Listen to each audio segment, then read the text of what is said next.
بسم اللہ الرحمن الرحیم۔ آج ہمارے درس کا موضوع ہے امہات المؤمنین، قرآن اور سیرت۔ امہات المؤمنین کے حوالے سے یعنی رسول اللہ صلی اللہ علیہ وسلم کی ازواج مطہرات کے حوالے سے سب سے پہلے تو ہم قرآن مجید کا مطالعہ کرتے ہیں اور پھر اس کے بعد آخر میں ایک زوجہ محترمہ کا مطہرہ کا میں تعارف کروا دوں گا تاکہ پورا ایک پس منظر ہمارے سامنے آ جائے۔ یعنی رسول اللہ صلی اللہ علیہ وسلم کے نکاح میں کتنی خواتین تھیں اور کیا حالات تھے، کیا ماحول تھا کہ رسول اللہ نے ان سے نکاح فرمایا اور وہ آپ کے نکاح میں آئیں۔ یہ بہت ضروری ہے حالات کو جاننا، اس لیے کہ جب ہم مدینۃ المنورہ کے حالات کو ہم جانیں گے تو پھر ہمیں معلوم ہوگا کہ رسول اللہ نے اتنے نکاح کیوں فرمائے تھے، یا پھر صحابہ کرام رضوان اللہ تعالیٰ علیہم اجمعین کے نکاح میں 2 خواتین، 3 خواتین یا 4 خواتین کیوں آئی تھیں۔ اس پس منظر کا اور بیک گراؤنڈ کا سمجھنا بہت ہی ضروری ہے، اس لیے کہ جب تک ہم سیرت کو، مدینے کے ماحول کو، عرب کی تہذیب اور ثقافت کو اور وہاں جو حالات تھے اس وقت، جب تک ہم ان کو نہیں سمجھ پاتے تو ہمیں قرآن مجید کی سمجھ نہیں آئے گی۔ آپ یوں سمجھ لیجئے کہ آپ اس وقت کے جب قرآن نازل ہو رہا تھا، اس وقت جو رہنے والے لوگ تھے ان کا رہن سہن کیسا تھا، ان کا ماحول کیسا تھا، ان کی عادات، ان کے خصائل اور ان کے صبح و شام، یہ سب کچھ دیکھنا پڑھنا بہت ضروری ہوتا ہے۔ اور اگر یہ سمجھ نہیں ہے تو پھر کبھی بھی انسان کو قرآن کے حوالے سے کوئی بھی رائے نہیں دینی چاہیے کسی آیت پر۔ اور خاص طور پر جب ہم رسول اللہ صلی اللہ علیہ وآلہ وسلم کی ازواج مطہرات کی بات کرتے ہیں، امہات المؤمنین کی بات کرتے ہیں، تو اس کے لیے بہت ضروری ہے کہ ہم ان حالات کو سمجھیں، اس لیے کہ اس وقت جو حالات تھے ان میں خواتین کو قبول کرنا اور ان کی ذمہ داری کو لینا اور انہیں اپنی زوجیت میں لینا یہ بہت بڑی ذمہ داری تھی، اس لیے کہ غزوات ہو رہے تھے، جنگیں ہو رہی تھیں اور بہت سے لوگ مسلمان بھی ہو رہے تھے۔ تو ان حالات میں کہ جب مسلمان شہید ہوئے تو ان کی بیوائیں بھی تھیں، اور ان جنگی حالات میں دوسرے قبائل کی خواتین بھی آ رہی تھیں۔ یعنی وہ ایسے حالات نہیں تھے کہ جیسے الحمدللہ اس ٹائم ہم پاکستان میں ہیں، امن کے ساتھ رہ رہے ہیں، ہماری کسی کے ساتھ کوئی جنگ نہیں ہے، ہم جنگی حالات میں نہیں ہیں، اور کوئی ایسی ایمرجنسی بھی نافذ نہیں ہے، اور کوئی ایسے مختلف طبقے بھی موجود نہیں ہیں کہ جو طبقے ہمارے لیے مسائل پیدا کر رہے ہوں، کوئی مختلف گروہ اور فرقے بھی نہیں ہیں۔ تو مدینۃ المنورہ کے اس پورے ماحول کو انسان اگر سمجھتا ہے تو پھر میرا خیال ہے نہ تو کوئی اعتراض پیدا ہوتا ہے جس طرح مستشرقین نے اعتراضات اٹھائے، اور خاص طور پر ولیم میور کی جو کتاب ہے لائف آف محمد،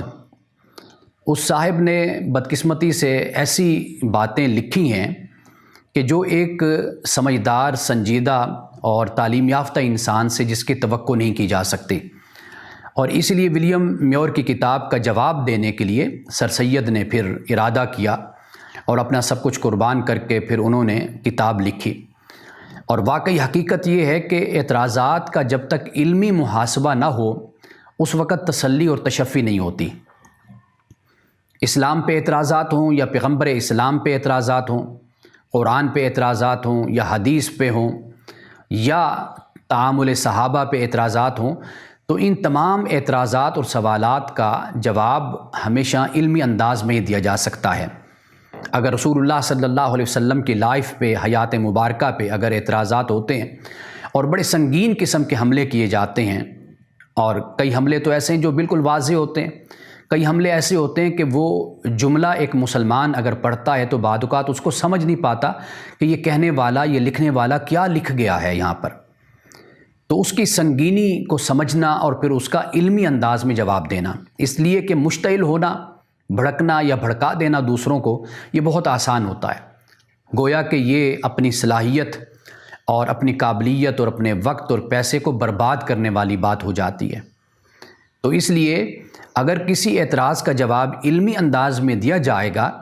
تو پھر ہی معاشرے میں ایک سنجیدگی اور معاشرے میں ایک علمی ماحول پیدا ہوتا ہے اور لوگ اس انداز سے پڑھتے اور سمجھتے ہیں۔ یعنی آپ یوں کہہ لیجئے کہ ایک کلچر بن جاتا ہے معاشرے کا کہ اگر کوئی اعتراض، کوئی سوال سامنے آئے اور اس سوال اور اس اعتراض کو سنجیدگی کے ساتھ لیا جائے اور سنجیدگی سے اس کا جواب دیا جائے۔ یہ بات میں نے اس لیے خاص طور پر کی ہے کہ چونکہ انسان کا علم اور اس کا مطالعہ جیسے جیسے بڑھتا چلا جاتا ہے تو بہت سے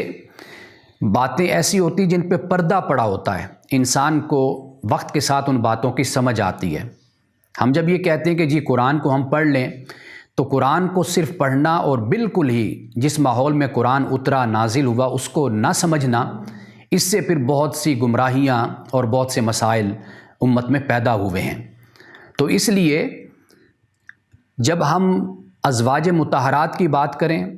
یا جب ہم صحابہ کی بات کرتے ہیں، مسلمانوں کی بات کرتے ہیں،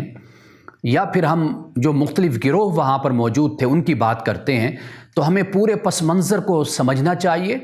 جب ہم پس منظر کو سمجھیں گے تو پھر سارے سوالات اور اعتراضات خود بخود ہی ختم ہو جاتے ہیں۔ سب سے پہلے تو قرآن مجید کا ہم مطالعہ کرتے ہیں اور پھر اپنی گفتگو کے دوسرے حصے میں ازواج مطہرات کا مختصر تعارف آپ کے سامنے رکھوں گا، جس سے آپ کو خود معلوم ہو جائے گا کہ رسول اللہ نے کیوں ان کو چھت دی، گھر دیا، ان کو اپنے پاس رکھا، اور اسی طرح دیگر صحابہ نے بھی اسی پر عمل کیا اور خواتین کو بے آسرا اور بے سہارا نہیں چھوڑا۔ سب سے پہلے میرے سامنے ہے سورۃ الاحزاب، قرآن مجید کی 33 سورت ہے، اس کا پورا رکوع ہے جو میں تلاوت کرنا چاہوں گا، اور اس میں سے بھی بہت سے مسائل ایسے میں بیان کروں گا کہ جس سے ہماری بہت سی مشکلات حل ہو جائیں گی۔ اور آیت ہے 28، یہاں سے میں شروع کر رہا ہوں۔ فرمایا یا ایھا النبی، اے نبی، قل لازواجک، کہہ دیجیے اپنی ازواج سے، ان کنتن تردن الحیات الدنیا، کہ اگر تم دنیا کی زندگی چاہتی ہو تو وزینتہا، اور اس کی زینت کو چاہتی ہو، فتعالینا، تو آؤ، امتعکن، تو میں تم سب کو یہ دنیا کا سامان دے دیتا ہوں، واسرحکن سراحا جمیلا، اور میں تمہیں اچھے طریقے سے رخصت کر دیتا ہوں۔ یعنی اگر اسی آیت کو ہم سامنے رکھتے ہیں اور اس سے اگلی آیت کو، تو ہمیں اس بات کا جواب مل جاتا ہے کہ رسول اللہ صلی اللہ علیہ وسلم نے جو مدینۃ المنورہ میں آ کر آپ نے نکاح فرمائے تھے، اس نکاح کا مقصد صرف ہرگز جنسی ضرورت کی تکمیل نہیں تھا، جسمانی ضرورت کی تکمیل نہیں تھا، بلکہ اس کے کیا مقاصد تھے؟ اب دیکھیے اگلی آیت میں فرمایا وَإِن كُنتُنَّ تُرِدْنَ اللَّهَ وَرَسُولَهُ، اور اگر تم اللہ اور اس کے رسول کو چاہتی ہو، وَالدَّارَ الْآخِرَةَ، اور آخرت کا گھر چاہتی ہو، تو فَإِنَّ اللَّهَ أَعَدَّ لِلْمُحْسِنَاتِ مِنْكُنَّ أَجْرًا عَظِيمًا، تو بے شک اللہ تعالیٰ نے تیار یا محسنات کے لیے تم میں سے جو محسنات ہیں ان کے لیے اجر عظیم تیار کیا ہے۔ یعنی یہاں پہ ہمیں اس بات کا جواب مل گیا کہ کوئی دنیاوی غرض کے لیے رسول اللہ نے نکاح نہیں فرمائے تھے، کوئی اپنی فطری احتیاج کے لیے، محتاجی اور حاجت کے لیے رسول اللہ نے نکاح نہیں فرمائے تھے۔ کیوں نکاح فرمائے تھے؟ یہاں پر بالکل واضح کر دیا، اس لیے کہ مدینہ کے معاشرے میں جو منافقین کی عورتیں تھیں، منافقات تھیں، وہ ازواج مطہرات کے پاس آتی تھیں اور آ کر کہتی کہ بھئی دیکھو فلاں سردار کی بیوی ہے، فلاں کی بیوی ہے، دیکھو وہ عیاشی کر رہی ہے، اس کے پاس زیورات ہیں، لباس ہیں، کپڑے ہیں، مزے کی زندگی گزر رہی ہے، تم نے محمد صلی اللہ علیہ وسلم سے تم نے نکاح کر کے تم نے کیا کمایا، کیا تم نے دنیا دیکھی، کیا تمہاری زندگی ہے؟ یہ باتیں جا کر وہ کرتی تھیں اور ازواج مطہرات کو جا کر یہ باتیں سناتی تھیں۔ تو یہاں پر اللہ سبحانہ و تعالیٰ نے بالکل واضح طور پہ اس بات کو بیان کر دیا کہ دیکھو اگر رسول اللہ صلی اللہ علیہ وسلم سے تم یہ سمجھ کر اگر آئی ہو کہ تمہارا نکاح ہوا کہ تم یہاں پر دنیا کی آسائشیں اور دنیا کی عیاشیاں یا دنیا کا ساز و سامان تمہیں یہاں پر ملے گا، تو ایسی صورت نہیں ہے۔ یہ بات ذہن میں رکھو کہ دنیا تمہیں سیکریفائس کرنی پڑے گی۔ جو حالات آئیں گے، مشکل حالات ہوں، تنگی کے ہوں، آسانی کے ہوں، جس طرح کے بھی حالات ہوں گے، اصل جو مقصد ہے وہ مشن ہے، وہ مقصد کہ جس کو پیغمبر صلی اللہ علیہ وسلم اس دنیا میں لے کر آئے ہیں، آپ کی بعثت کا مقصد ہے، در حقیقت وہ ہے۔ تنگی بھی ہوگی، اسرت ہوگی، آسانی ہوگی، سب کچھ ساتھ چلے گا۔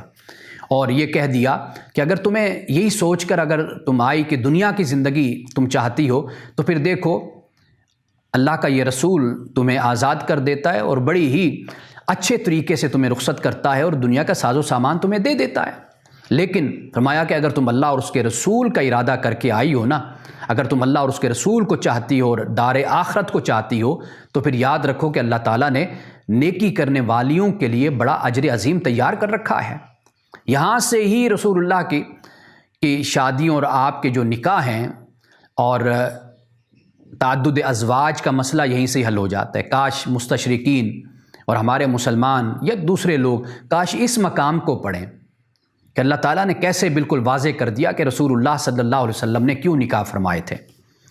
اب اس سے آگے دیکھیے، فرمائے یا نساء النبی، اے نبی کی بیویوں، من یات منکن بفاحشۃ مبینہ، کہ اگر تم میں سے کوئی کھلی بے حیائی کرتی ہے تو یضاعف لها العذاب ضعفین، تو پھر اس کے لیے 2 چند سزا ہوگی، دگنی سزا ہوگی۔ یہ ایک کہنے کا انداز ہوتا ہے اور اس سے سبق دوسروں کے لیے بھی ہوتا ہے، یعنی یہ بتا دیا گیا کہ اس بات کا کوئی احتمال تو نہیں ہے۔ قرآن پاک نے رسول اللہ صلی اللہ علیہ وسلم کے حوالے سے یہ فرمایا کہ وَلَوْ تَقَوَّلَ بَعْضَ الْأَقَاوِيلِ لَأَخَذْنَا مِنْهُ بِالْيَمِينِ ثُمَّ لَقَطَعْنَا مِنْهُ الْوَتِينَ، کہ اگر نبی صلی اللہ علیہ وسلم اپنی طرف سے اگر کوئی بات بھی شامل کریں گے نا، تو ہم ان کا دانہ ہاتھ پکڑ لیں گے اور ان کی شاہ رگ ہم کاٹ دیں گے۔ یہ ایک اسلوب ہوتا ہے بات کی اہمیت کو بیان کرنے کے لیے، واضح کرنے کے لیے۔ قرآن نے یہ بھی کہا نا کہ اگر آپ ان کی پیروی کریں گے، ان کی خواہشات کی، تو گویا کہ پھر آپ حق کی راہ سے ہٹ جائیں گے۔ اب یہ ایک کہنے کا انداز ہے، تو یہاں پر اس بات کو بیان کیا کہ بڑی ذمہ داری تم پر عائد ہوتی ہے، تم نبی کے حرم میں ہو، نبی کے نکاح میں ہو، نبی کے گھر میں ہو، تو اس لیے ذرا اپنا خیال کرو، یعنی اس حد تک احتیاط کرو کہ کسی منافق کو اور کسی کافر کو موقع ہی نہ ملے کہ وہ کوئی بات اٹھا سکے۔ حقیقت میں بات تو کچھ نہیں ہونی، لیکن منافقین کسی بات کو بڑھا سکتے ہیں، تو لہٰذا زیادہ احتیاط کا اللہ پاک نے حکم فرمایا۔ اب اس سے آگے فرمایا، یہ 23واں پارہ شروع ہوتا ہے، فرمایا وَمَن يَقْنُتْ مِنْكُنَّ لِلَّهِ وَرَسُولِهِ، اور تم میں سے جو اللہ اور اس کے رسول کی فرما برداری کرے گی، کرتی ہے، تعمل صالحاً، اور اچھے عمل کرتی ہے، تو نُؤْتِهَا أَجْرَهَا مَرَّتَيْن، تو پھر اس کو اجر بھی دگنا دیا جائے گا، 2 چند اجر ملے گا۔ وَأَعْتَدْنَا لَهَا رِزْقًا كَرِيمًا، اور ہم نے ان کے لیے رزق کریم، عزت والا رزق تیار کر رکھا ہے۔ آپ دیکھیے کہ رسول اللہ صلی اللہ علیہ وسلم کی تربیت اور تعلیم میں آپ رہی، ازواج مطہرات اعلیٰ کردار کی خواتین تھیں، اعلیٰ اخلاق، اعلیٰ کردار، اعلیٰ سیرت کی خواتین تھیں۔ باقی یہ ہے کہ گھر میں جب بیویاں ہوتی ہیں، ازواج مطہرات موجود ہیں، امہات المومنین، تو کبھی بشری تقاضا ہے، فطری معاملہ ہوتا ہے کہ کبھی نہ کبھی انسان میں ایک رشک پیدا ہو جاتا ہے، جیسے ہم نے کل حضرت خدیجۃ الکبریٰ رضی اللہ تعالیٰ عنہ کے حوالے سے حضرت عائشہ صدیقہ کا بھی ذکر کیا، ہم نے ان سے بہت سی روایات جو نقل ہیں ان کا ہم نے بیان کیا تھا۔ تو یہ تو ایک قدرتی بات ہے، قرآن پاک نے اس بات کو بیان کیا ہے کہ کل قیامت کے دن دنیا میں ان نیک لوگوں کے دلوں میں اگر ایک دوسرے کے لیے تھوڑی بہت کوئی رنجش ہوگی نا،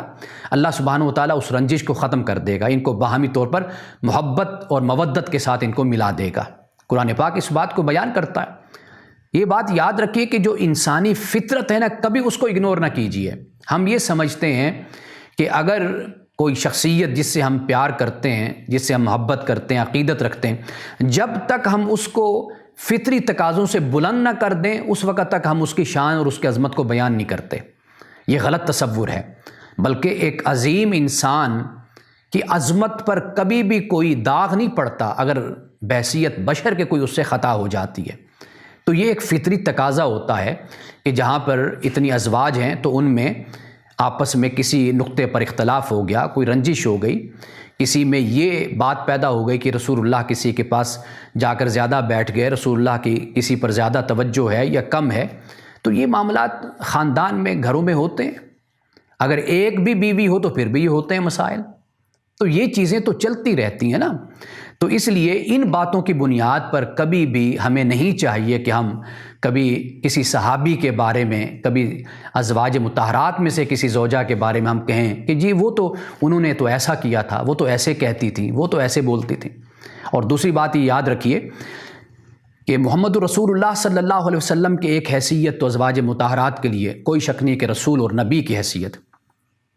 جس بنیاد پر وہ آپ پہ ایمان بھی لائیں اور اپنی زندگی کو آپ کے مشن کے لیے وقف بھی کیا۔ دوسرا پہلو یہ بھی یاد رکھیے کہ رسول اللہ آپ کے زوج ہیں، ان کے ازواج مطہرات کے، اور میاں بیوی میں کبھی کسی نقطے پہ اختلاف بھی ہو جاتا ہے، کبھی بیوی کی آواز اونچی ہو جاتی ہے، کبھی خامند کی آواز اونچی ہو جاتی، یہ معاملہ انسانی زندگی کا حصہ ہے۔ اگر ہم ازواج مطہرات کے حوالے سے یہ پڑھتے ہیں کہ وہ رسول اللہ صلی اللہ علیہ وسلم کے پاس بیٹھی، انہوں نے اس طرح بات کہی یا اس طرح وہ بولی، تو ہمیں یہ بات بھی مد نظر رکھنی چاہیے کہ وہ رسول اللہ صلی اللہ علیہ وسلم کی ازواج ہیں۔ اور یہ بات میں ذرا دوسرے انداز سے بھی، ہلکے پھلکے انداز میں یوں سمجھایا کرتا ہوں کہ اگر خامند اپنی بیوی سے بات کرتا ہے یا بیوی اپنے خامند سے بات کر رہی ہوتی ہے، تو بچے جب سنتے ہیں تو وہ دونوں ان بچوں کی والدین ہیں۔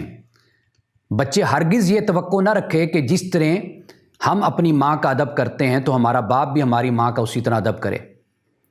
بچے یہ بھی توقع نہ رکھیں کہ جس طرح ہم اپنے باپ کا ادب کرتے ہیں اسی طرح ہماری ماں بھی اسی طریقے سے ہمارے باپ کا ادب کرے، یہ نہیں ہوتا۔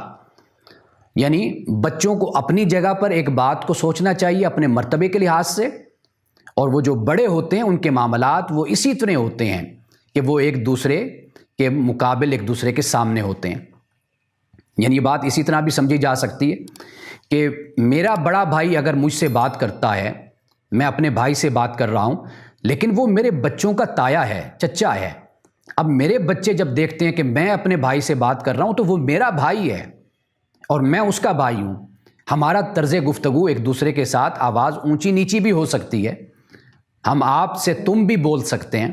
لیکن جو دیکھنے والے ہیں، بچے ہیں، ان کے لیے تو ہم دونوں ادب کی جگہ ہیں نا۔ اگر اس نفسیات کے ساتھ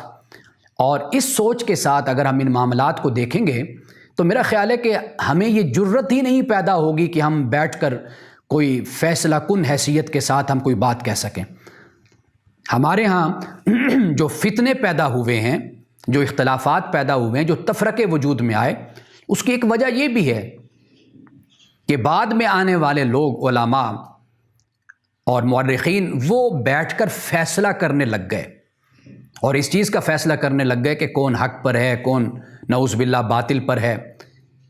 کس نے کیسے بات کہی، آگے سے کیا جواب دیا گیا۔ ہم یہاں بیٹھ کر پھر اس کے فیصلے کرنا شروع کر دیتے ہیں۔ بھائی ہماری حیثیت تو اپنے گھر میں یہ ہے کہ ہم والدین کے معاملات میں نہیں بول سکتے، یعنی میری مراد یہ ہے کہ ہم ان کی اس بنیاد پر بے ادبی نہیں کر سکتے۔ وہ آپس میں ان کا مرتبہ ایک جیسا ہے، وہ بات کرتے ہیں، اسی طرح تایا اور والد بات کرتے ہیں، چچا بات کرتے ہیں، ان کا مرتبہ ایک جیسا ہے، وہ آپس میں بات کر رہے ہیں۔ تو یہ اس انداز سے بھی ہم ان معاملات کو حل کر سکتے ہیں،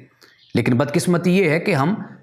اس سوچ سے ان معاملات کو اور ان مسائل کو اور ان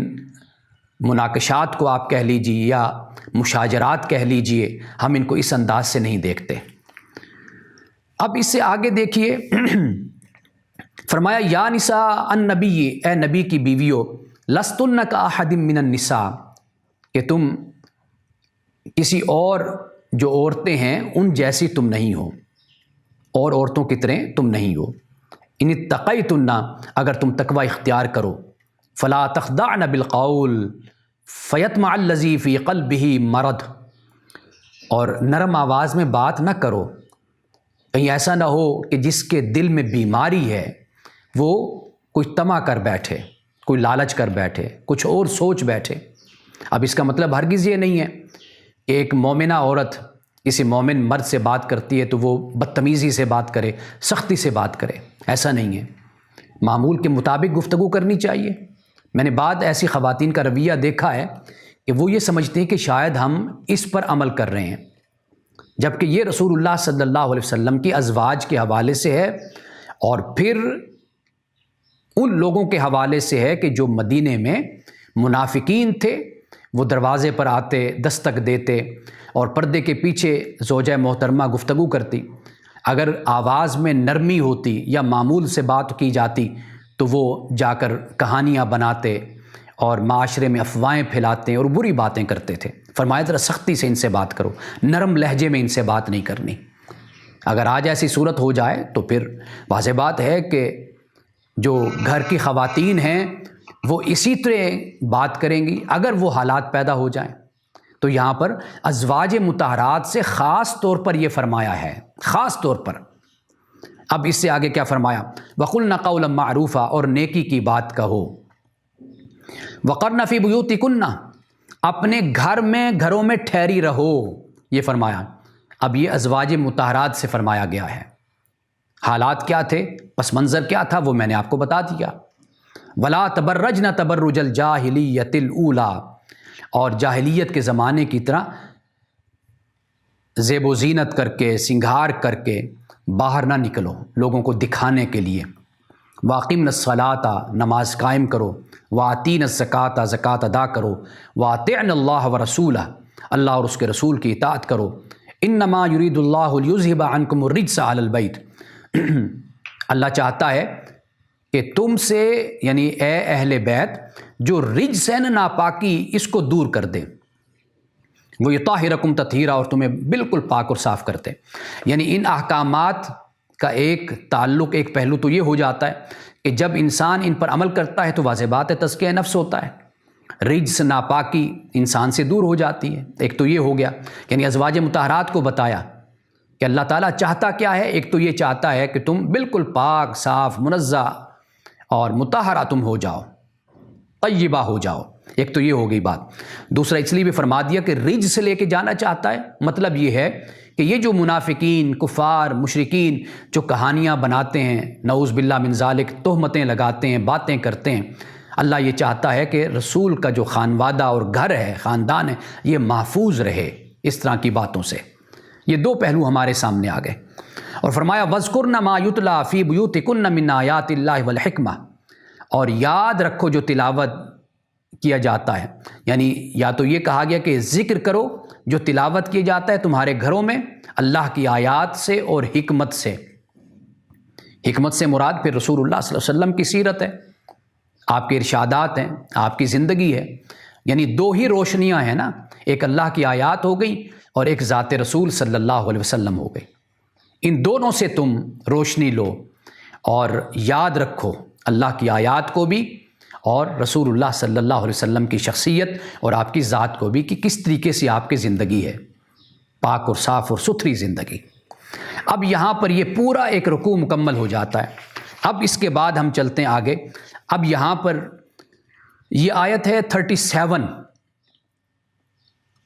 یہ حضرت زید بن حارثہ سے، جو حضرت زینب بنت جہش آپ کی پھوپھی ذات تھی، ان کا نکاح رسول اللہ صلی اللہ علیہ وسلم نے کرایا تھا۔ اب حضرت زینب بنت جہش، آپ تو اعلیٰ خاندان سے آپ کا تعلق تھا، یعنی آپ رسول اللہ صلی اللہ علیہ وسلم کی پھوپھی کی بیٹی تھی، یعنی بنت عبد المطلب کی آپ صاحبزادی تھیں اور ایک خاندانی تھیں آپ۔ ان کے مقابلے میں حضرت زید بن حارثہ، آپ جانتے ہیں کہ وہ غلام تھے، حکیم بن حزام جو غالباً حضرت خدیجہ کے بھتیجے تھے، وہ خرید کر لائے اور انہوں نے پھر حضرت خدیجہ کی خدمت میں پیش کیا۔ حضرت خدیجہ نے پھر رسول اللہ کو پیش کر دیا، رسول اللہ نے آپ کو آزاد کر دیا اور اتنی محبت دی، اتنی شفقت فرمائی کہ عرب کے معاشرے میں حضرت زید کو بن حارثہ نہیں، زید بن محمد کہا جانے لگا، رسول اللہ صلی اللہ علیہ وسلم کا بیٹا سمجھا جانے لگا۔ تو رسول اللہ نے اپنی پھوپھی ذات سے نکاح کر دیا۔ اب جب نباہ نہ ہوا، اب بعد روایات میں آتا ہے کہ حضرت زید بن حارثہ یہ سوچتے تھے کہ بھئی یہ اعلیٰ خاندان کی ہیں، اعلیٰ شرف کی ہیں، اور واضح بات ہے کہ جب انسان کے ذہن میں یہ بات ہو تو پھر بیوی اگر کچھ کہے بھی صحیح تو انسان پھر اسی پیرائے میں سوچتا ہے کہ معلوم نہیں ہے کہ یہ بات انہوں نے کہی ہے یہ اس وجہ سے کی ہے کہ یہ نسب میں، حسب میں، شرف میں مجھ سے بڑی ہیں، بلند ہیں، تو شاید اس انداز سے بات کرتی ہیں۔ تو لہٰذا بہرحال جو بھی صورتحال تھی قرآن پاک نے اس کو بیان کیا۔ قرآن کہتا ہے وَإِذْ تَقُولُ لِلَّذِي أَنْعَمَ اللَّهُ عَلَيْهِ وَأَنْعَمْتَ عَلَيْهِ أَمْسِكْ عَلَيْكَ زَوْجَكَ کہ جب آپ صلی اللہ علیہ وسلم کہتے تھے اس شخص سے، یعنی زید سے، کہ جس پہ اللہ نے انعام کیا اور تو نے انعام کیا جس پر، اللہ کا بھی انعام ہوا کہ اسلام قبول کیا، رسول اللہ کا بھی انعام ہوا کہ آپ نے ان کو اپنی شفقت میں لے لیا۔ تو تقولو کا جو لفظ ہے نا، یہ نہیں فرمایا اللہ تعالیٰ نے قلتا کہ آپ نے جب کہا، یہ نہیں کہا، تقولو کہا، یعنی اس سے یہ بات سمجھ آتی ہے کہ رسول اللہ بار بار کہتے تھے کہ زینب کو طلاق نہ دو۔ ہمارے ہاں پھر مفسرین نے بہت کچھ اس میں شامل کر لیا، بہت کمزور ضعیف روایات نعوذ باللہ شامل ہو گئیں کہ رسول اللہ خود چاہتے تھے زینب سے نکاح کرنا، اور پھر ایسے مفسرین بھی ہیں جنہوں نے واضح طور پہ کہا کہ بھئی یہ روایات اس قابل نہیں ہیں کہ ان کو قبول کیا جائے۔ وَأَنْعَمْتَ عَلَيْهِ، جس پہ آپ نے انعام کیا، أَمْسِكْ عَلَيْكَ زَوْجَكَ، کہ اپنی بیوی کو روکے رکھو اپنے پاس، وَاتَّقِ اللَّهَ، اللہ سے ڈرو، وَتُخْفِي فِي نَفْسِكَ مَا اللَّهُ مُبْدِيهِ وَتَخْشَى النَّاسَ، اور آپ اپنے دل میں چھپاتے تھے جو اللہ تعالیٰ ظاہر کرنے والا تھا، اور آپ لوگوں سے آپ ڈرتے تھے۔ اب اس سے مراد یا تو زید ہے کہ وہ دل میں چھپاتے تھے، یا اس سے مراد یعنی رسول اللہ صلی اللہ علیہ وسلم ہے۔ رسول اللہ صلی اللہ علیہ وسلم اس سے مراد ہیں اگر، تو پھر ہم یہ کہیں گے کہ رسول اللہ اس لیے اپنے دل میں اس بات کو چھپاتے تھے کہ بھائی اگر طلاق دے دی اور پھر طلاق کے بعد جو صورتحال مدینہ میں بنے گی کہ بھئی رسول اللہ کی پھوپھی زاد ہے، اسے طلاق ہو گئی، پھر کہانیاں بنیں گی کہ زید کا نکاح کیا گیا تھا ان کے ساتھ، اور دوسری صورت یہ کہ اللہ تعالیٰ نے کیا چاہا، مَا اللَّهُ مُبْدِيهِ وَتَخْشَى النَّاسَ، کہ آپ لوگوں سے ڈرتے تھے لیکن اللہ اسے ظاہر کرنا چاہ رہا تھا، وہ یہ کہ رسول اللہ نے پھر حضرت زینب سے نکاح کیا۔ اللہ یہ چاہتا تھا کہ جو رسم بد وہاں پر موجود ہے مدینہ میں، عرب میں، وہ یہ کہ لے پالک کی متعلقہ یا بیوہ سے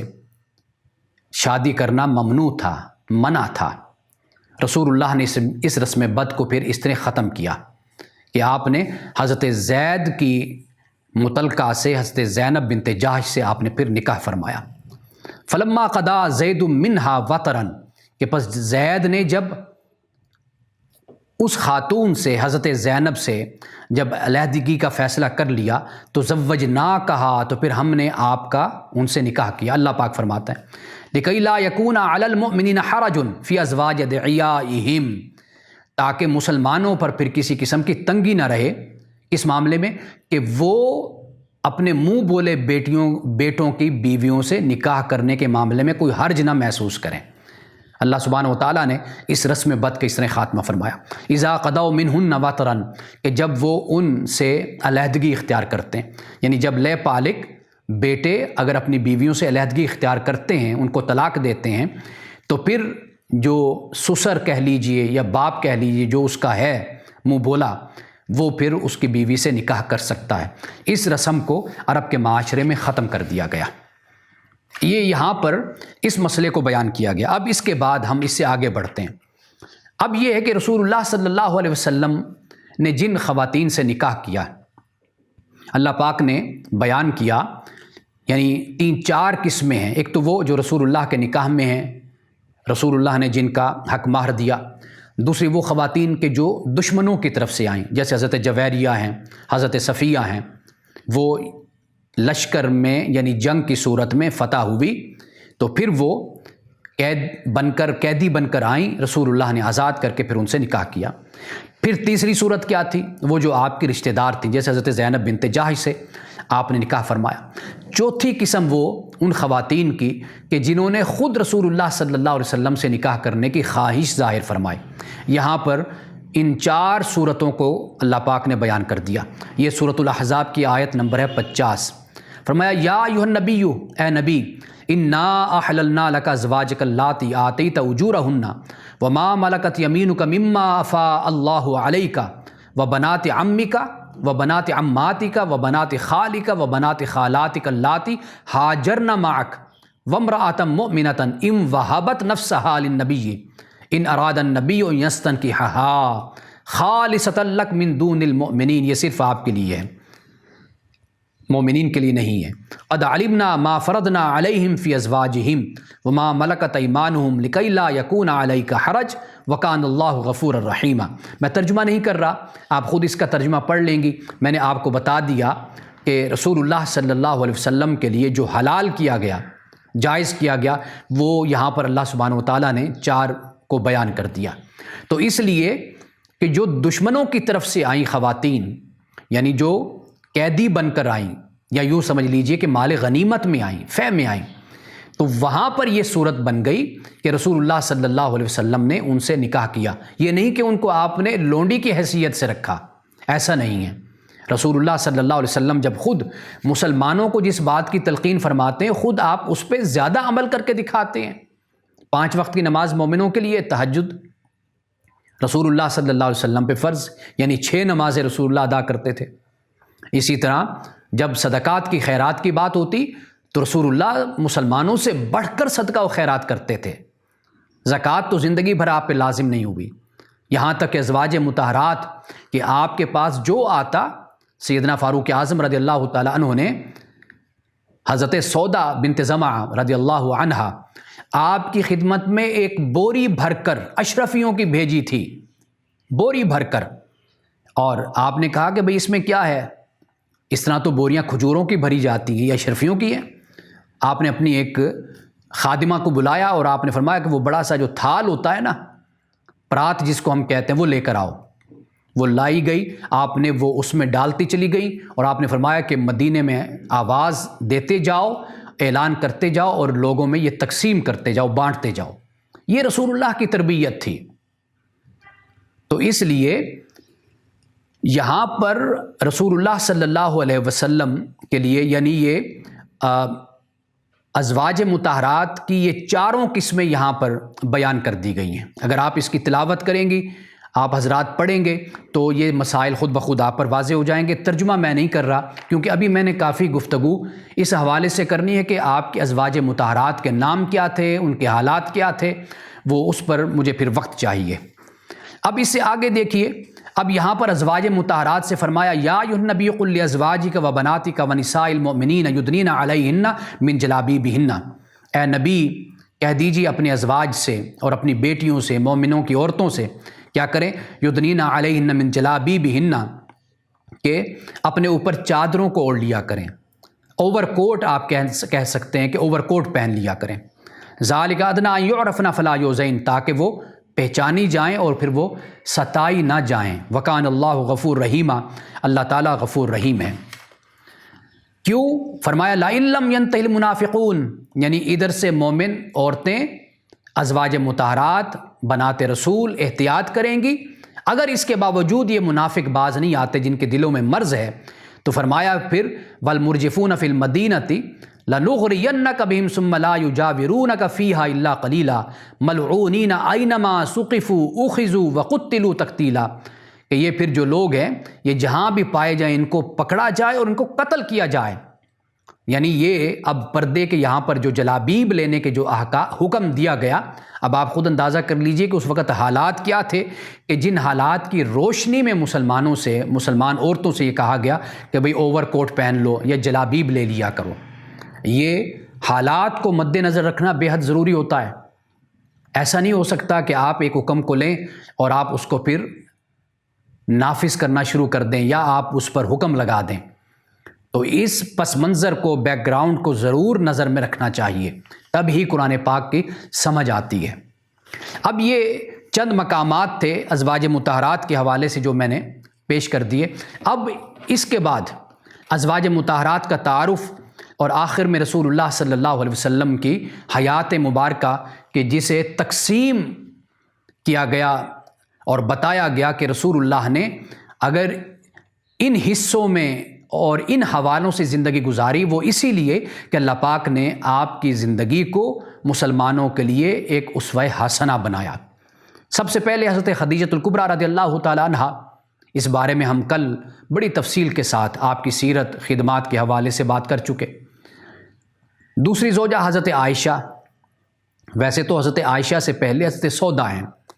حضرت عائشہ سے نسبت تو ہو گئی لیکن حضرت سودا سے نکاح ہوا تھا۔ جب رسول اللہ نے نکاح فرمایا تھا، حضرت سودا کی عمر 50 سال تھی اور یہ بیوہ تھی۔ آپ کے خاوند سکران، حضرت سکران، حضرت سودا اور آپ کے خاوند حبشہ کی طرف انہوں نے ہجرت کی تھی، اور پھر واپس جب آنے لگے تو راستے میں حضرت سودا کے شوہر کا انتقال ہو گیا،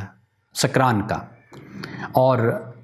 انہوں نے خود رسول اللہ صلی اللہ علیہ وسلم سے درخواست کی تھی نکاح کی۔ رسول اللہ نے یہ منظور فرمائی اور اس طرح یہ نکاح ہوا۔ سیرت نگار بیان کرتے ہیں کہ بنو ہاشم اور حضرت سودا کا جو قبیلہ تھا، یہ آپس میں ایک دوسرے کے ساتھ لڑتے رہتے تھے، ان کے جھگڑے تھے، اختلافات تھے۔ تو رسول اللہ نے اس حکمت کے تحت نکاح فرمایا، اور اس کے علاوہ دیگر حکمتیں بھی موجود تھیں کہ جس بنیاد پر تاکہ یہ دو قبیلے آپس میں مل جائیں۔ عرب میں یہی طریقہ تھا کہ جس قبیلے سے داماد کا تعلق ہوتا تھا اس کا احترام اور اس کا خیال کیا جاتا تھا کہ اب یہ ہمارا بیٹا ہے اور ہماری بیٹی اس خاندان میں اور اس قبیلے میں گئی ہے۔ اور اس کے بعد چوتھی رسول اللہ صلی اللہ علیہ وسلم کی زوجہ حضرت حفصہ ہیں۔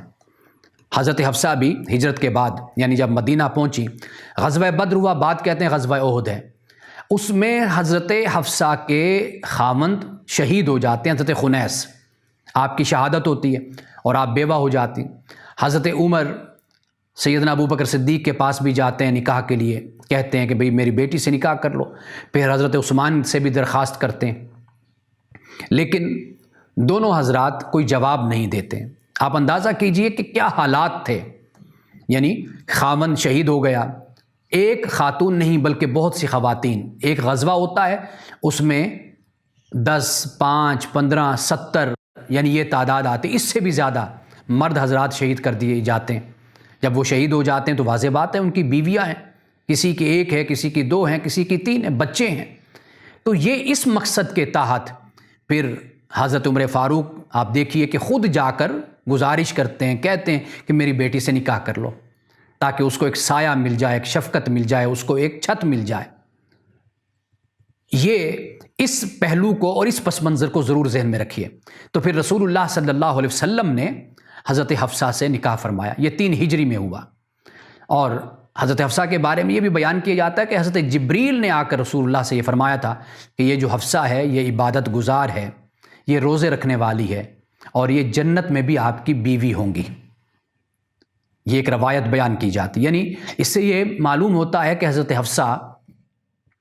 کس اعلیٰ کردار اور کس اعلیٰ اخلاق کی خاتون تھی۔ حضرت زینب بنت خزیمہ، آپ کے خاوند عبداللہ بن جہش، یہ بھی غزوہ احد میں شہید ہوئے۔ عبداللہ بن جہش غالباً یہ وہی ہیں کہ جنہوں نے اللہ کی بارگاہ میں رات کو یہ دعا کی تھی کہ مولا میں صبح جب جنگ میں جاؤں، شریک ہوں، تو دشمن میری ناک کاٹ دے، میرے کان کاٹ دے، میری آنکھیں نکال دے، میرا مسئلہ کر دے، میرے چہرے کو بگاڑ دے،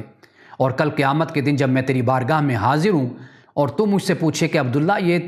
تیرا حال کس نے ایسا کیا اور کیوں ہوا تیرا یہ حال، تو میں یہ عرض کروں کہ مولا یہ سب کچھ تیرے دین کی خاطر ہوا،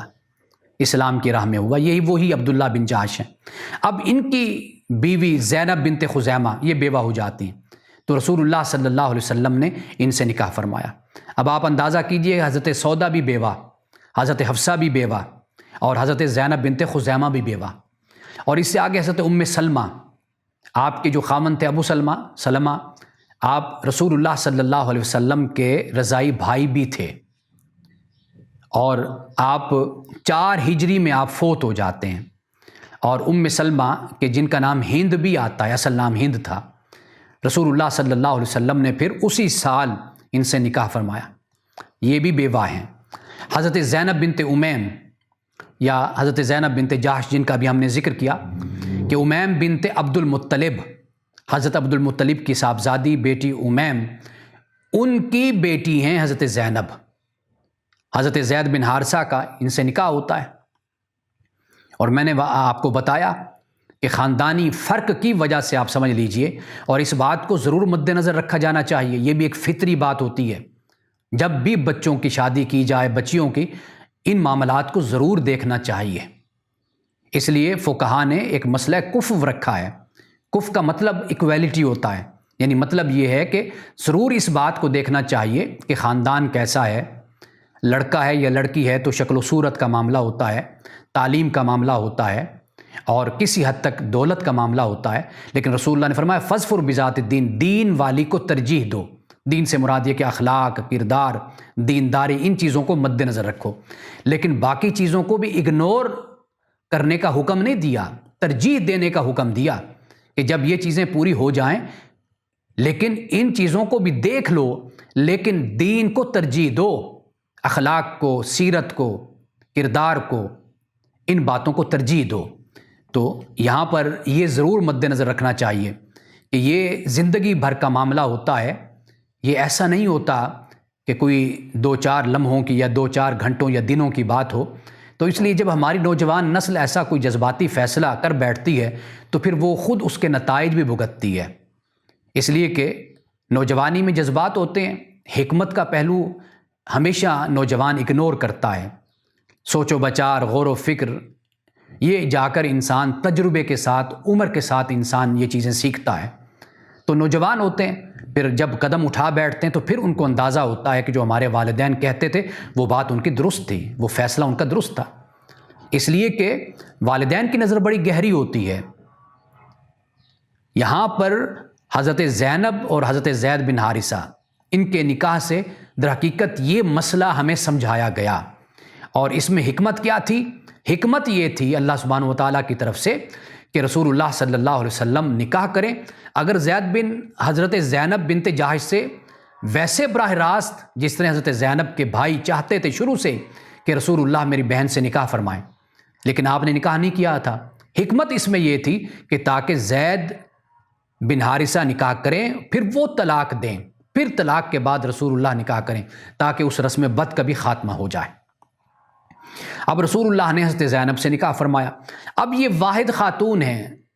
اگر میں غلطی پر نہیں تو یہ واحد خاتون ہیں کہ جو ڈائیورسی تھیں، مطلقہ تھیں، جن سے رسول اللہ صلی اللہ علیہ وسلم نے نکاح فرمایا۔ اب اس کے بعد حضرت جویریہ، غزوہ بنی المستلق جب ہوا تو اس میں قیدیوں میں حضرت جویریہ آئی تھیں، اور آپ کے خامند پہلے فوت ہو چکے تھے، یعنی یہ بھی بیوہ تھیں۔ حضرت جویریہ کے والد اور 2 بھائی مسلمان ہوئے، اور حضرت حارث نے، یعنی آپ کے جو والد تھے، انہوں نے خود رسول اللہ صلی اللہ علیہ وسلم سے گزارش کی کہ آپ میری بیٹی سے نکاح فرمائیے، تو رسول اللہ نے پھر آزاد کر کے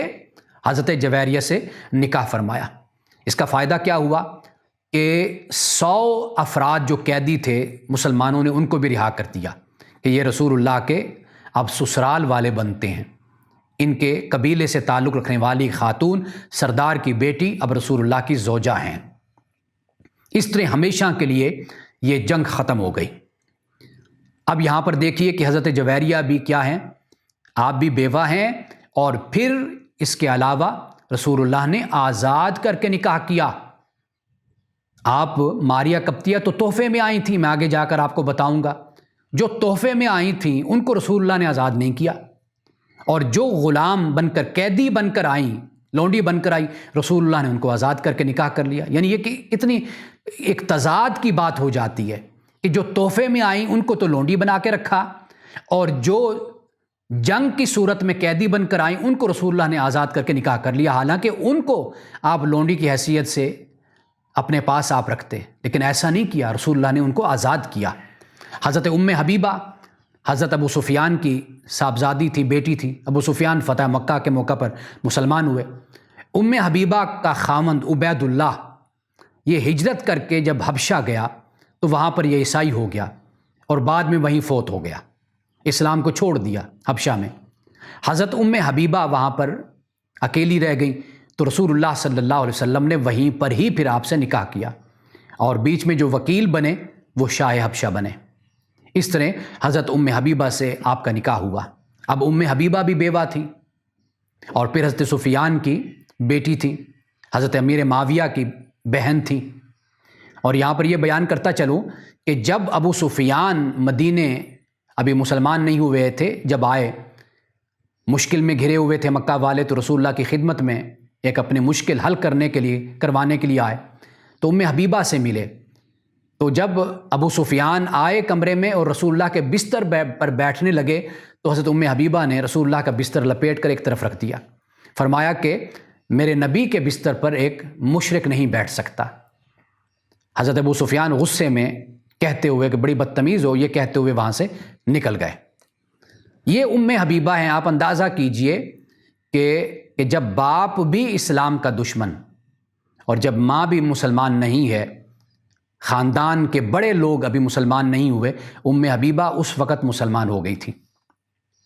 حضرت صفیہ، یہ غزوہ خیبر جب ہوا تو صفیہ کا خاوند کنانہ وہ مارا گیا۔ اس کے بعد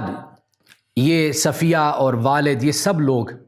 قیدیوں میں شامل ہو کر آئے، رسول اللہ نے آزاد کیا، حضرت صفیہ سے نکاح فرمایا۔ حضرت صفیہ کی جو نسبت ہے اور جو تعلق ہے وہ حضرت ہارون علیہ السلام سے جا کر ملتا ہے۔ اس لیے کسی زوجہ نے حضرت صفیہ کے بارے میں کہا نا کہ یہ یہودن، یعنی پیچھے جو خاندان ہے یہ یہودیوں کا ہے سارا، تو حضرت صفیہ کو یہ بات بڑی محسوس ہوئی۔ تو رسول اللہ جب تشریف لائے تو حضرت صفیہ نے کہا کہ مجھے اس طرح کہا گیا ہے کہ بھئی تمہارا جو خاندان ہے وہ یہودیوں کا ہے، پیچھے سارے یہودی ہیں۔ تو رسول اللہ نے کیا جواب دیا؟ آپ نے فرمایا کہ آپ نے یہ کہنا تھا کہ میرے پیچھے خاندان میں نبی ہیں، پیغمبر ہیں، رسول ہیں۔ دیکھیے رسول اللہ نے کتنا خوبصورت جواب دیا، سارا مسئلہ ہی حل ہو گیا، ختم ہو گیا۔ یعنی اگر کسی زوجہ نے یہ کہنا چاہا کہ بھئی آپ کا تعلق تو یہودیوں کے خاندان سے ہے، دوسری طرف رسول اللہ نے فرمایا کہ بھئی اسی خاندان میں اور اسی لڑی میں اور اسی شجرہ میں ہی پیغمبر بھی تو آئے ہیں نا۔ اب آ جائیے حضرت ماریہ قبطیہ۔ حضرت ماریہ قبطیہ کو شاہ مصر نے بطور تحفہ کے پیش کیا تھا، بھیجا تھا، اور رسول اللہ صلی اللہ علیہ وسلم کی خدمت میں لونڈی کی حیثیت سے نہیں، یعنی رسول اللہ نے آپ سے نکاح فرمایا تھا۔ اب بہت سی قرآنی آیات ہیں کہ جب اللہ نے یہ حکم دیا نا مومنات کو، ازواج کو اور اس کے علاوہ بنات رسول کو، جو حکم دیا اس پر حضرت ماریہ قبطیہ نے بھی عمل کیا۔ اگر آپ لونڈی ہوتی، رسول اللہ نے نکاح نہ فرمایا ہوتا تو پھر بھلا کیسے وہ اس حکم کے ماتحت آتی تھی؟ اور اسی طرح جب قرآن نے یہ کہا کہ ان سے ازواج مطہرات سے جب یہ لوگ کچھ لیتے ہیں، سوال کرتے ہیں، تو یہ پردے کے پیچھے سے ان کو جواب دیں، وہ چیز پکڑائیں۔ اس پر عمل حضرت ماریہ قبطیہ بھی کرتی تھی۔ اور اسی طرح جب قرآن نے یہ کہا کہ ولا ان تنکحوا ازواجہ من بعد ابدا، کہ رسول اللہ صلی اللہ علیہ وسلم کے بعد کوئی بھی آپ کی زوجہ نکاح نہیں کرے گی آپ کے بعد، اسی طرح حضرت ماریہ قبطیہ نے بھی نکاح نہیں کیا تھا۔ جس طرح خلفائے راشدین کے دور میں دیگر ازواج مطہرات کو وظیفہ ملا کرتا تھا، اسی طرح وظیفہ حضرت ماریہ قبطیہ کو بھی ملتا تھا۔ کبھی کسی صحابی نے، کسی خلیفہ نے، کسی شخص نے یہ نہیں کہا کہ یہ رسول اللہ صلی اللہ علیہ وسلم کی لونڈی تھی، نہیں، ایسا نہیں، بلکہ آپ کو بھی وہی اسٹیٹس ملا، وہی مقام اور مرتبہ ملا جو ازواج مطہرات کا تھا۔ تو اس لیے بیسیوں دلائل اس پر ہیں کہ جس سے معلوم یہ ہوتا ہے کہ حضرت ماریہ قبطیہ رسول اللہ صلی اللہ علیہ وسلم کی زوجہ محترمہ تھی اور آپ کے نکاح میں تھی۔ اب اس کے بعد حضرت میمونہ بنت الحارث، ان کی بہن ایک حضرت عباس رضی اللہ تعالیٰ عنہ کے نکاح میں تھی۔ انہوں نے خود اپنے آپ کو پیش کیا تھا اور عرض کی تھی کہ یا رسول اللہ صلی اللہ علیہ وسلم آپ مجھ سے نکاح فرمائیے۔ تو رسول اللہ صلی اللہ علیہ وسلم نے پھر ان سے نکاح فرمایا۔ رسول اللہ کی زندگی میں 2 بیویاں وفات پا گئی تھیں، ایک حضرت خدیجہ اور دوسری حضرت زینب بنت خزیمہ، جن کا ہم پہلے ذکر کر چکے کہ جن کے خاوند عبداللہ بن جہش غزوہ احد میں شہید ہو گئے تھے۔ اب میں یہاں پر رسول اللہ کی زندگی کے 3 حصوں کو بیان کرنا چاہتا ہوں۔ آپ یوں سمجھ لیجئے کہ اب چونکہ ہم اپنی گفتگو کی تکمیل اور اختتام کی طرف بڑھ رہے ہیں، تو لہٰذا میں چاہتا ہوں کہ رسول اللہ کی زندگی کا خلاصہ میں آپ کے سامنے رکھ دوں، اور وہ 3 حصے بنتے ہیں۔ پہلا حصہ کیا ہے؟ وہ 25 سال کی عمر تک کا عرصہ بنتا ہے۔ وہ عرصہ وہ تجرد کی زندگی ہے، یعنی کنوارے پن کی زندگی، علیحدگی اور تنہائی کی اور خلوت کی زندگی ہے۔ یہ بھی ایک نمونہ رسول اللہ کا ہمارے سامنے آ گیا کہ جو نوجوان غیر شادی شدہ ہیں، ان میریڈ ہیں، ان کو کس طرح کی زندگی گزارنی چاہیے، وہ رسول اللہ ایک نمونہ ان کے سامنے آتے ہیں کہ صداقت کی، امانت کی، شرافت کی زندگی رسول اللہ نے بسر فرمائی۔ اور دوسرا جو مرحلہ آپ کی زندگی کا ہے وہ یہ ہے کہ آپ نے ایک ہی خاتون کے ساتھ اپنی زندگی بسر کی۔ کتنے عرصہ؟ بعض روایات کے مطابق 28 سال، بعض روایات کے مطابق 25 سال، چلے کم از کم 25 سال ہم کہہ لیتے ہیں کہ 25 سال رسول اللہ صلی اللہ علیہ وسلم نے حضرت خدیجہ کے ساتھ بسر کی۔ 50 سال آپ یوں کہہ لیجئے یہ آپ کے حیات مبارکہ اس طرح گزر جاتی ہے، اور 25 سے 25 یعنی یہ 50 سال کا جو 25 سال بنتے ہیں ایک ہی خاتون کے ساتھ آپ نے گزارے۔ اب تیسرا عرصہ جو بنتا ہے، یعنی تیسرا حصہ اور مرحلہ، وہ یہ بنتا ہے کہ 10 سال کا عرصہ ہے کہ جس میں رسول اللہ صلی اللہ علیہ وسلم نے باقی نکاح فرمائے تھے، یعنی 11 نکاح آپ کہہ لیجئے، اور ایک زوجہ مدینہ میں وفات پا جاتی ہیں، تو اس طرح 10 ازواج مطہرات ہیں جو آپ کی زندگی میں موجود تھیں۔ تو اس سے رسول اللہ صلی اللہ علیہ وسلم کی زندگی کا تیسرا پہلو اور تیسرا حصہ اور تیسرا مرحلہ بھی ہمارے سامنے آ جاتا ہے۔ یعنی پہلا حصہ ہمیں بتاتا ہے کہ جو لوگ تجرد کی زندگی گزارتے ہیں، غیر شادی شدہ ہیں، ان کے لیے بھی ایک نمونہ بن گیا۔ دوسرا حصہ جو لوگ ایک بیوی کی زندگی گزارتے ہیں، ایک بیوی کے ساتھ، حضرت خدیجہ کے ساتھ رسول اللہ نے 25 سال گزارے، وہ بھی ایک نمونہ ہمارے سامنے آ گیا، کس طرح جانثاری، جانفشانی، محبت، مودت اور رحمت کے ساتھ وہ وقت گزارا، حسن سلوک کے ساتھ گزارا۔ اور پھر اس کے بعد جو آخری 10 سال ہیں زندگی کے، رسول اللہ نے وہ باقی 10-11 آپ کی ازواج تھیں، ان کے ساتھ آپ نے گزارا۔ یعنی وہ لوگ کہ جو ایک سے زیادہ بیویاں جن کی ہوتی ہیں، 2 ہیں، 3 ہیں، 4 ہیں، ان کے لیے بھی رسول اللہ صلی اللہ علیہ وسلم کی زندگی ایک نمونہ بن جاتی ہے۔ یعنی انسان جب پریشان ہوتا ہے تو اس پریشانی میں بہت کچھ انسان کے منہ سے نکل جاتا ہے۔ رسول اللہ صلی اللہ علیہ وسلم کی زندگی نمونہ ہے ان لوگوں کے لیے کہ جو کثیر العیال ہیں، جن کے بچے زیادہ ہیں، ایک سے زیادہ بیویاں ہیں، لیکن رسول اللہ نے کیسے صبر کے ساتھ، حکمت کے ساتھ، برداشت کے ساتھ اور کس طرح فراست کے ساتھ اپنی زندگی کو آپ نے بسر کیا۔ در حقیقت یہ 10 ازواج ایک مبلغہ تھیں، داعیہ تھیں، عالمہ تھیں، معلمہ تھیں کہ رسول اللہ نے ان کی تربیت فرمائی۔ حضرت عائشہ صدیقہ رضی اللہ تعالیٰ عنہا پہ ہم ایک پوری گفتگو انشاءاللہ تعالیٰ ہم کریں گے، اور آپ کی جو خدمات اور آپ کی جو سیرت ہے، اور اس پہ انشاءاللہ آئندہ جمعۃ المبارک میں ہم بات کریں گے، اور میں تفصیل کے ساتھ اس پہ بات کروں گا کہ کتنی روایات حضرت عائشہ سے مروی ہیں۔ تقریباً 2200 سے بھی زیادہ روایات اور احادیث ہیں جو حضرت عائشہ صدیقہ سے مروی ہیں، اور آپ ایک بڑی عالمہ فاضلہ تھیں آپ، اور تاریخ کی ماہر تھیں، علم الانساب کی ماہر تھیں، حدیث تفسیر کی ماہر تھیں۔ اکابر صحابہ سے کئی مسائل میں اختلاف کیا، اور جو اختلاف کیا آپ دیکھیں گے کہ اس میں بھی آپ کو ایک ثقافت نظر آئے گی، یعنی میچورٹی آپ کو نظر آئے گی ان اختلافات میں بھی۔